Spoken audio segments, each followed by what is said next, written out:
또 두 번째는 예수 그리스도의 십자가입니다. 이 세상을 전능하신 하나님으로부터 온 우리가 부모를 통하여서 생명을 받았습니다. 하지만 생명의 소유한다고 하는 말은 사실 맞지 않아요. 우리 스스로 생명을 준 적도 없고 물려받은 적도 없어요. 사실 우리는 창조와 피조물의 관계에서 살펴보았듯이 에덴 동산에서 명령하고 명령을 순종하지 않고 불순종하며 죄를 물려받게 돼요. 즉 하나님과 관계에서 끊어진 상태에서 우리 스스로 우리 죄에서 죄책으로 말미암아 그 생명을 박탈당하게 되었습니다.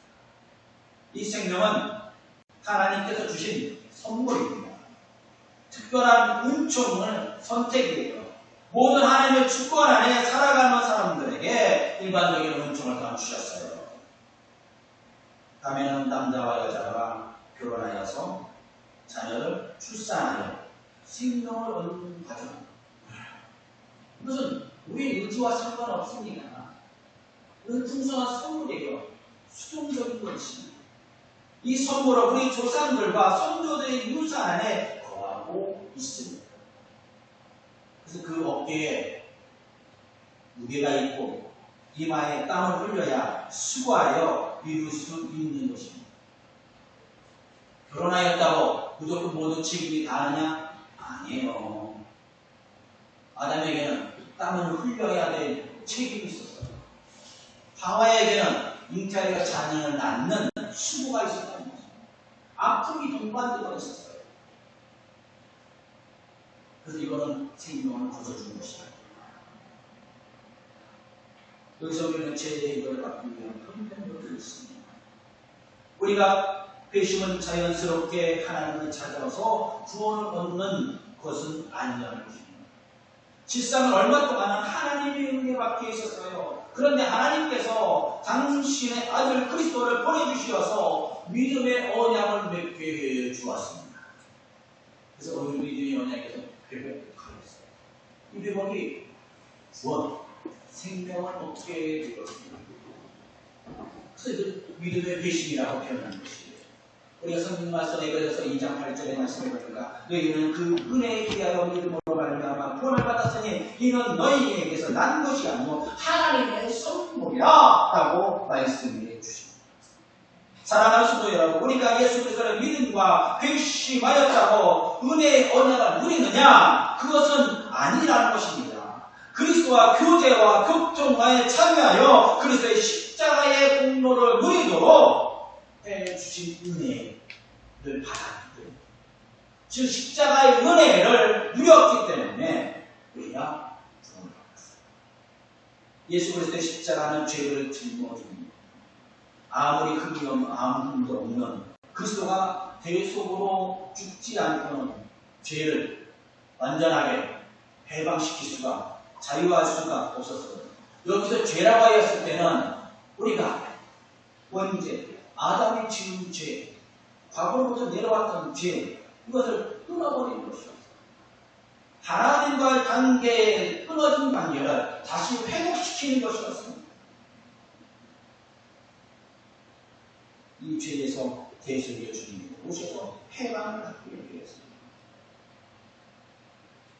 죄의 용서와 회복, 거룩함과 우러움, 영화의 선물, 핏값으로 우리를 사셨다라고 말씀하셨습니다.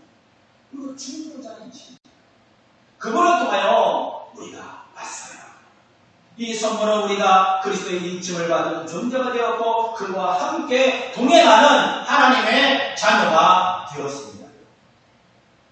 그래서 성경 말씀 에베소서 1장 4절의 말씀에 보니까 그 창세전에 그리스도 안에서 우리를 택하사 우리로 사랑 안에서 그 앞에 거룩하고 큰 법 쉽게 하려 하시고라고 말씀합니다. 우리를 죄 없게 하시고 택하였다는 것입니다. 거룩하고 큰 없게 하시고 그리스도와 영원한 모든 공로와 유익 앞에 믿음의 회심이 먼저 의무하는 것입니다. 여기서 우리가 잠깐 생각해 볼 부분이 있다면 우리의 노력과 공로가 포함되지 않았다는 사실을 우리는 언제나 생각해야 돼요. 어떤 사람들은 우리의 노력이 조금 있지 않느냐라고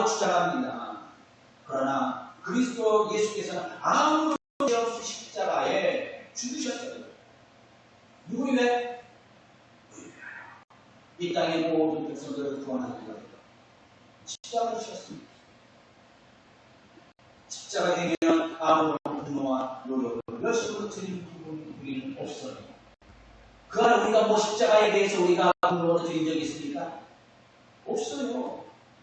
어떤 걸 그만합니다. 우리가 예수 믿음으로 말미암아 우리가 열심히 행위를, 봉사를, 사역을 감당하지 않습니다. 네, 이거는 그리스도와 연합함으로 인하여서 은혜의 행위지 구원의 은혜야, 구원의 구원과는 관계가 없어요. 우리는 지금 하나님께 우리는 말씀드리고 구원받은 거에 대한 은혜예요. 우리 날마다 그래서 구원을 날마다 이루어가는 거죠. 우리 영적인 구원을 얻었어요. 그렇다면 이제는 하나님의 성화된 삶을 날마다 이루어가는 거죠. 그래서 두 번째는 세례입니다. 로마서 6장 3절의 말씀에 보면 무릇 그리스도 예수와 합하여 세례를 받은 우리는 그의 죽으심과 합하여 세례를 받은 줄을 알지 못하느냐.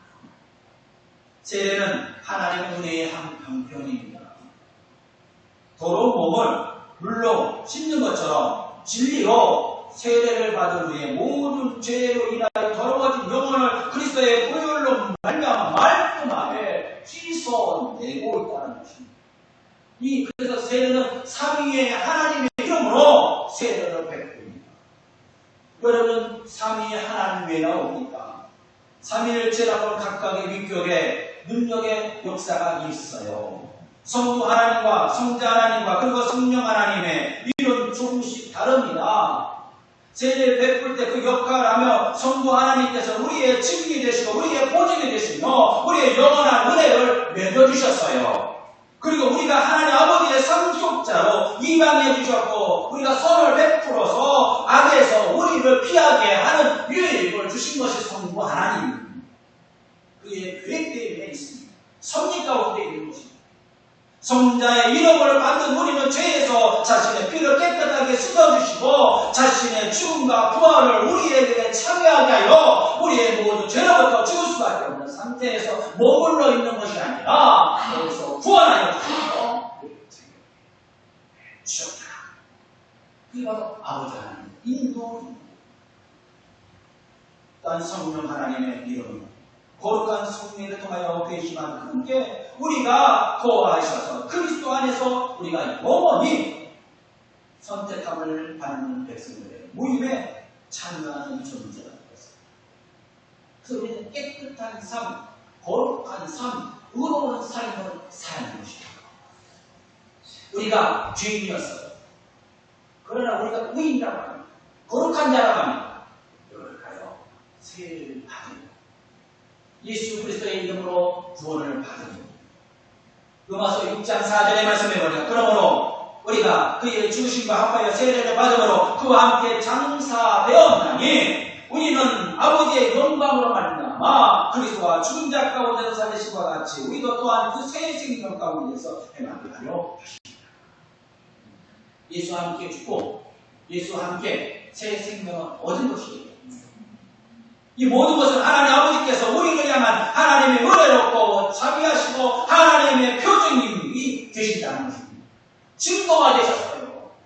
그러므로 우리들의 성도들에게 성부, 성자, 성령의 이름으로 세례를 받고 그 이름으로 새 생명을 받음에 대한 우리가 신앙 고백을 하는 길입니다라는 것입니다. 나를 구원해 주시옵소서. 누구의 이름으로? 성부와 성자와 성령 예수님의 이름으로 구원합니다.